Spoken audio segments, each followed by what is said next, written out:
விக்கிரவாண்டி இடைத்தேர்தலில் பயன்படுத்தப்பட உள்ள மின்னணு வாக்குப்பதிவு இயந்திரங்களை மாவட்ட தேர்தல் அதிகாரி பழனி நேரில் ஆய்வு செய்தார். கூடுதல் விவரங்களை நம்முடைய செய்தியாளர் கோகுலிடம் கேட்கலாம். கோகுல், அங்க நடக்கக்கூடிய நிகழ்வுகள் குறித்த விவரங்களை பதிவு செய்யுங்கள். விக்கிரவாண்டி சட்டமன்ற இடைத்தேர்தலுக்கான வேட்புமனு தாக்கல் தொடர்ந்து நடைபெற்று வருகிறது. இதுவரை 7 சுயேட்சை வேட்பாளர்கள் வேட்புமனு தாக்கல் செய்திருக்காங்க. மாவட்ட தேர்தல் அதிகாரி பழனி தற்பொழுது விக்கிரவாண்டி வட்டாட்சியர் அலுவலகத்திற்கு வருகை இருந்தார். அங்கு வைக்கப்பட்டிருந்த மின்னணு வாக்குப்பதிவு இயந்திரத்தை நேரில் ஆய்வு செய்தார். அதே போல அங்கு நடைபெறக்கூடிய வேட்புமனு தாக்கல் பணிகள் குறித்தும் அதிகாரிகளிடம் நேரடியாக அந்த பணிகள் குறித்தும் நேரடியாக கேட்டறிந்தார். தற்பொழுது அங்கு தேர்தல் இடைத்தேர்தலின் போது பயன்படுத்தக்கூடிய அந்த மின்னணு வாக்குப்பதிவு இயந்திரத்தையும் மாவட்ட தேர்தல் அதிகாரி அந்த இடத்துல நேரில் ஆய்வு செய்தார். தற்பொழுது நம்ம பார்க்கக்கூடிய காட்சி திமுக வேட்பாளர் நேரடியாக வேட்புமனு தாக்கல் செய்வதற்காக கூட்டணி கட்சி நிர்வாகிகளோடு திமுகவுடைய நிர்வாகிகள் தற்பொழுது ஊர்வலமாக செல்லக்கூடிய அந்த காட்சிகள் தான் பார்த்துக்கிட்டு இருக்கோம்.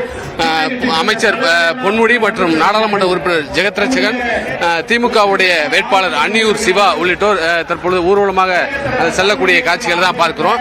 கிட்டத்தட்ட ஆயிரக்கணக்கான திமுகவுடைய தொண்டர்கள் விக்கிரவாண்டி சட்டமன்ற இடைத்தேர்தலில் போட்டியிடக்கூடிய திமுக வேட்பாளர் அன்னியூர் சிவாக்கு ஆதரவாக பேரணியாக சென்று தற்பொழுது வேட்புமனுவை தாக்கல் செய்வதற்காக சென்று கொண்டிருக்கிறார்கள். கூட்டணி கட்சியுடைய நிர்வாகிகளும் பலரும் கலந்து கொள்ளக்கூடிய அந்த காட்சிகளை பார்க்கிறோம்.